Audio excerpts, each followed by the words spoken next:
అందరికీ నమస్కారం. ఈ రోజు ఆంధ్రప్రదేశ్ పల్నాడు డిస్ట్రిక్ట్, పల్నాడు జిల్లా, నరసరావుపేటలో ఉన్నాం మనము. వీళ్ళంతా ఏపీ ప్రజలు. ఇక్కడ పరిస్థితులు అంటే పాలన ఎట్లా ఉందో అడిగి తెలుసుకుందాం. ఎందుకంటే మన పవన్ కళ్యాణ్ గారు మన తెలంగాణకు వచ్చి హైదరాబాద్ మన రాజధానిలో ప్రెస్ మీట్ పెట్టి మళ్ళీ నీ అయ్య జాగిరా అని మాట్లాడిరు కదా. అందుకే నేను ఆంధ్రప్రదేశ్ వచ్చి ఇక్కడ ప్రజల లోపల తిరుగుకుంటా పాలన ఎట్లా ఉందో అడిగే ప్రయత్నం చేస్తున్నా. అందులో భాగంగానే అంకుల్ వాళ్ళని అడుగుదాం ఎట్లా ఉందో పరిస్థితి.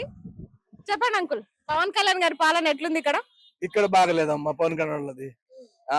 మరి ఆయన ఇక్కడ ఏం చేసిండో తెలియదు, కానీ ఆంధ్రప్రదేశ్ నుంచి తెలంగాణకు వచ్చి అక్కడ కూడా రాజకీయాలు చేస్తా, అక్కడ కూడా పోటీ చేస్తా అని చెప్పేసి మాట్లాడుతున్నారు. ఇక్కడ చేశారండి. ఇక్కడ ఏం గెలిచారు? ఏదో అది ట్రాంపింగ్ చేసి గెలిచిన సీట్లే కదండి.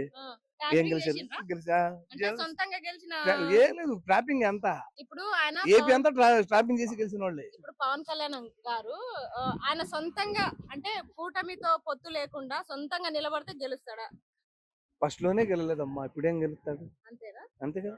మా తెలంగాణలో నిలబడ్డా ఆయన ఓటమే, కానీ మాకే ఛాలెంజ్ చేస్తున్నాడు అన్నట్టు. ఏం ఛాలెంజ్ చేసినా ఇక్కడే లేదు, అక్కడ ఏముంటుంది? అప్పుడు ఇప్పుడు ఏం లేదు. కూటమిలో కలిసి ట్రాంపింగ్ చేసి గెలిచారు.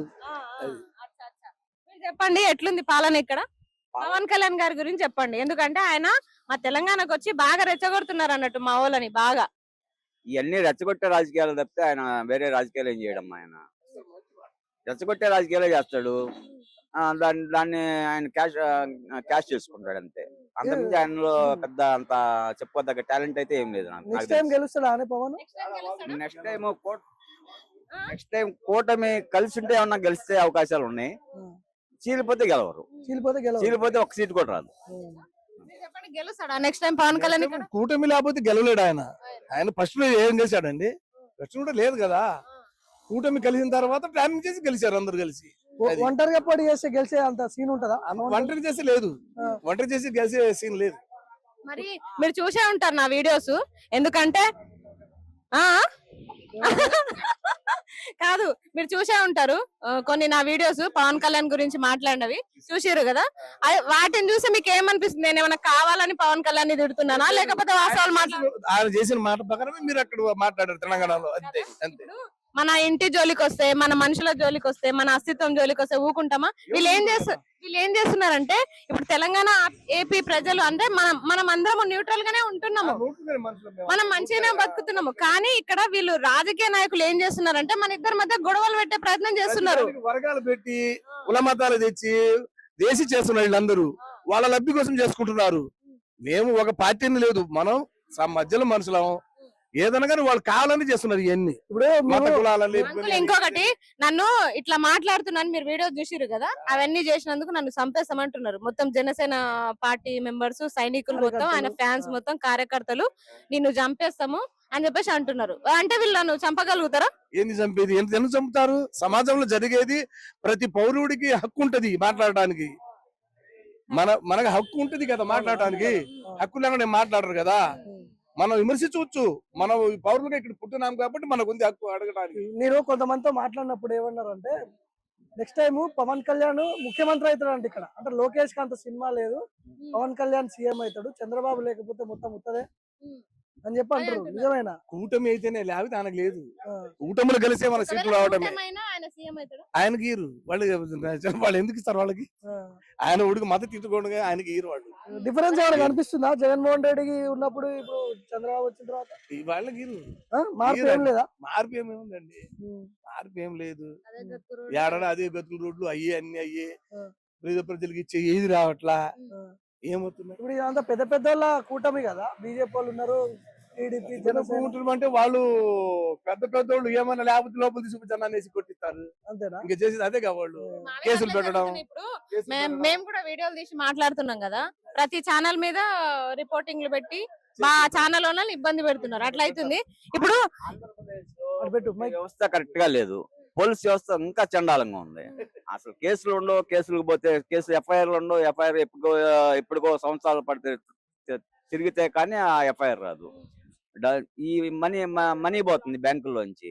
ఈ కేసులు కూడా దాల్చలేకపోతుంది ఆంధ్రప్రదేశ్ లో. ఇంటెలిజెన్స్ వ్యవస్థ లేదు, ఏ వ్యవస్థ కూడా సరిగ్గా సక్రమంగా పనిచేయట్లా. ప్రతి వ్యవస్థ పొలిటికల్ నాయకుడికే పనిచేస్తుంది కానీ సామాన్య మానవుడికి ఎవరికి పనిచేయట్లేదు. ప్రతి మనిషి సామాన్య మానవుడు ఎవడి భద్రత వాడే చూసుకోవాల్సి వస్తుంది. వ్యవస్థ అనేది సామాన్య మానవుడికి భద్రత అనేది ఇవ్వట్లేదు. అది డొలతనంగానే ఉంది. ఇది ఇలా అంటారు కదా, నువ్వు తెలంగాణకి మేము వస్తే ప్రెస్ మీట్ పెడితే అన్నావు కదా, నువ్వు మా ఏపీకి రా నీ సంగతి చెప్తామని అన్నారు. అందుకే మేము ఏపీకి వచ్చి ఇక్కడ మీ ముందు కూర్చొని మాట్లాడుతున్నాము. వాళ్ళు మమ్మల్ని సంపుతాము నరుకుతాం అనే మాటలే మాట్లాడుతున్నారు. ఇది సహజం, యాడైనా ఎవరైనా పెట్టుకోవచ్చు. మన పౌరులుగా పుట్టినప్పుడు, దేశంలో పుట్టినప్పుడు మన యాడైనా మన హక్కు పోరాడుకోవడానికి ఏదైనా మాట్లాడవచ్చు. తప్పు లేదు దాంట్లో. తప్పేముంటి? అంతే కదా. మీరు కబ్జాలు ఎన్ని చేసుకుంటున్నారు? ప్రతి ఒక్కరు ఈ రంగ రాజకీయ నాయకులు అందరూ ఆడ పడితే ఆడ కబ్జాలు. తెలంగాణ అయింది, ఏపీలో ఏంది అన్ని కొట్టుకుని తింటున్నారు. ఉంది. ఈ ఓట్లు వేసే వాళ్ళు ఏదో పిచ్చోళ్ళు ఆ రోజు 1 కోట్ల మందికి ఓట్లు వేస్తున్నారు, అయిపోతుంది. ఏం చేస్తున్నారమ్మా? మార్పు ఏం లేదు. మళ్ళా గెలిపిస్తారా అది చంద్రబాబుకి ఈ కూటమిని? మళ్ళీ గెలిపిస్తారా చంద్రబాబు కూటమి ప్రభుత్వాన్ని? మళ్ళీ గెలిపిస్తారా? అది దైవాధీనము. వాళ్ళు స్టాంపింగ్ చేసుకుంటేనే వాళ్ళు లేకపోతే లేదు. అంతే. వీళ్ళు ముగ్గురు కలిసి స్టాంపింగ్ చేసుకుంటే ట్యాంపరింగ్ జరుగుతుందా? జరిగింది పోయినసారి. జరిగినప్పుడు లేకపోతే ఎందుకు గెలుస్తాడు వాళ్ళు? ఓకే, జరిగింది. అది ఇప్పుడు మీరు చెప్పండి, నెక్స్ట్ టైం మళ్ళా కూటమి ప్రభుత్వం గెలిచే అవకాశాలు ఉన్నాయా? అంటే ఈ పవన్ కళ్యాణ్ గారు మేమే గెలుస్తాము, మా జనసేన ఎక్కుంది, మేమే సీఎం అయితా, నేనే సీఎం అయితా అని చెప్తున్నాడు. మరి లోకేష్ ని కాదని చంద్రబాబు గారు ఈయనని సీఎం చేస్తారు. ఆయన ఏమనుకుంటున్నారు అసలు? పైన బీజేపీ గవర్నమెంట్ ఉన్న సేపు వీళ్ళ ఆటలు తాగుతాయండి. పైన ప్రభుత్వం బీజేపీ పోవాలా. ఫస్ట్ బీజేపీ పోతేనే ఈ దేశానికి మార్పు అనేది ఒకటి వస్తుంది. ఈ పైన బీజేపీ ప్రభుత్వం మొత్తం వ్యవస్థలు మొత్తం గుప్పెట్లో పెట్టుకొని దేశాన్ని మొత్తాన్ని నాటించుకుంటుంది.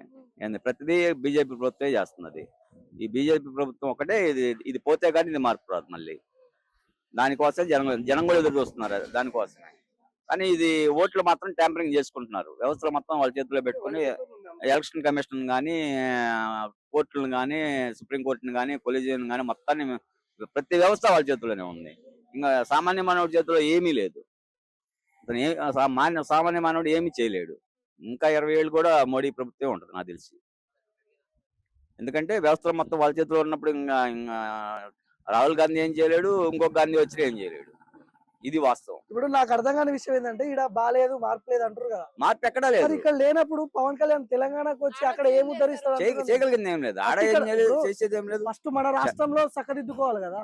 ఫస్ట్ మన రాష్ట్రం. అవును, వాస్తవమే. ఇక్కడ దిద్దిండా ఏం దిద్దిండు? ఎక్కడేసాడు? ఎక్కడేసిన గొంగలు అక్కడే ఉంది. ఎక్కడేసిన గొంగలు అక్కడే ఉంది. మాకు నర్సరావుపేటలో ఈ రోజు వరకు మార్పు అనేది కనపడలా. ఎక్కడ ఒక వాటర్ ట్యాంక్ కట్టింది లేదు, ఎక్కడ ఒక రోడ్డు వేసింది లేదు, ఒక కాలువ కట్టింది లేదు, ఏం లేదు. ఇంకా మార్పు ఇంట్లో దీపం పెట్టిన వాళ్ళు బయట లైట్ వేసినట్టుంది కథ ఇది. ఇంట్లో చక్కగా ఆంధ్రప్రదేశ్ లో మాత్రం సమస్యలు ఎట్లా ఉన్నాయో అట్లనే ఉన్నాయి. మళ్ళా హైదరాబాద్ లో వచ్చి జిహెచ్ఎంసీ లో పోటీ చేస్తా, ఆడ జనసేన జెండాలు ఎగరేస్తా అంటే మేము అదే చెప్పినాం, మీరు నిలబడండి, మిమ్మల్ని ఓడగొట్టే బాధ్యత మాదని చెప్పినాము. మరి మా తీర్పు నిజమా కాదా మాకు కూడా ఇక్కడ వచ్చి మీ అందరితో మాట్లాడితేనే తెలుస్తుంది కదా. సక్సెస్ఫుల్ చేస్తారు. సక్సెస్ఫుల్ అయితే మీరు చేసే పోరాటం. ఇప్పుడు థ్యాంక్ యూ సో మచ్. ఇక్కడ అంటే జనసేన వర్కౌట్ అయింది కానీ ఆడ వర్కౌట్ అయితే అవదు. తెలంగాణ జనసేన వర్కౌట్ అవ్వదు. ఎందుకని? అదంతే. అంటే ఇక్కడ మొత్తం కుల రాజకీయాలు, ఇక్కడ ఇవన్నీ పిల్ల రాజకీయాలు, ఇవన్నీ వర్గపోరు కుల రాజకీయాలు ఉన్నాయి. ఇక్కడ తెలంగాణలో కుల రాజకీయాలు లేవు. ఇక్కడ మొత్తం కుల రాజకీయాలే ఉన్నాయి. సో అందువల్ల ఇక్కడ గెలవగలుగుతాడు కానీ తెలంగాణ గెలవలేడు. అంత లేదు. ఇది వాస్తవం. కంటిన్యూ చేస్తాం. ఇది సంగతి. జనసేన నాయకుల గురించి, పవన్ కళ్యాణ్ గారి గురించి ప్రజలు అనుకుంటున్న మాట ఇది. ఆయన అసలు ఏపీలో సక్కబెట్టనోడు తెలంగాణకు వచ్చి ఏం బీక్తాడో మేము కూడా తెలుసుకుందామని ఇక్కడికి వచ్చినాము. అందులో భాగంగానే వీడియో చేసినాము. ఇలాంతా ఏపీ ప్రజలే, మీరు అనవసరంగా మమ్మల్ని కూడా మళ్ళీ అబాస్పాలు చేయకండి. ఏపీకి వచ్చి ఏపీలో పల్నాడు జిల్లాలో నరసరావుపేటలో మేము ఇక్కడ ఒక మాట మంతి చిన్నగా టిఫిన్ చేస్తూ ఇక్కడ మాట్లాడుతున్నాము. పిఠాపురం కూడా పోదాం ఖచ్చితంగా. పిఠాపురం పోతాం, ఏపీలో అన్ని ప్రదేశాలు తిరుగుతాం. ఎందుకంటే మీరు మా రాజధాని, మా నడిబొడ్డును వచ్చి ప్రెస్ మీట్ పెట్టి మీ అయ్య జాగిరా అన్నప్పుడు మేము కూడా ఇక్కడ బరాబర్ మాట్లాడతాం. మాకు కూడా వాక్ స్వాతంత్రం ఉంది కదా, మాట్లాడతాం అంటే మా ఛానల్స్ మీద మీరు నోటీసులు పంపిస్తున్నారు కదా. ఎన్ని ఛానల్ అని పంపిస్తారు? ఎంత చేసినా కొత్త ఛానల్ క్రియేట్ చేసుకోనన్నా కొట్లాడతాం కానీ వెనకడుగేసే ప్రసక్తి లేదు. పవన్ కళ్యాణ్ గారు, తమ్ముడు పవన్ కళ్యాణ్, మళ్ళా కూడా చెప్తున్నా, మీరు ఎంత చేసినా, మీరు ఎంత ఓవర్ యాక్షన్ చేసినా, మీరు జెండాలు పట్టుకొని తిరిగి మీ పెట్రోల్ బొక్క గాని మీరు మాత్రం తెలంగాణలో జనసేన జెండా ఎగరవేసే ప్రసక్తే లేదు. ఎగరనీయం కూడా. మీ ఏమైనా నాటకాలు ఉంటే ఆంధ్రప్రదేశ్ లో ఇలా అమాయకపు ప్రజల దగ్గర చూపించండి, వీళ్ళు కూడా బుద్ధి చెప్తారు మీకు. ఒక టీడీపీల దగ్గర పొత్తు లేకపోతే మీకు అసలు ఏ సీట్లు 0 సీట్లు, మీరు అసలు గెలవలేరు, మీ వల్ల కాదు అని చెప్పేసి నేను చెప్పిన మాట అలాగే ఇక్కడ ప్రజలు కూడా చెప్తున్న మాట. Thank you so much. మళ్ళీ ఆంధ్రప్రదేశ్ కి వచ్చి మళ్ళీ ఈసారి పిఠాపురంలో కూడా ప్రెస్ మీట్ పెడతాం ఖచ్చితంగా. అక్కడ కూడా మాట్లాడే ప్రయత్నం చేస్తాం. అక్కడ సమస్యలు తెలుసుకొని మీరు చేసిన అభివృద్ధి ఏందో అది కూడా చూస్తాం. ముందు అమరావతి పైన దృష్టి పెట్టండి, రాజధాని పైన దృష్టి పెట్టండి. సమస్యలు చాలా ఉన్నాయి ఆంధ్రప్రదేశ్ లో, వాటిపైన దృష్టి పెట్టండి. నా మీద తర్వాత పెడుతురు కానీ ఆంధ్రప్రదేశ్ మీద, ప్రజల మీద దృష్టి పెట్టి సమస్యలని మొత్తం తీర్చండి. మీరు ఇచ్చిన హామీలను నెరవేర్చాలని చెప్పేసి కోరుకుంటున్నాం.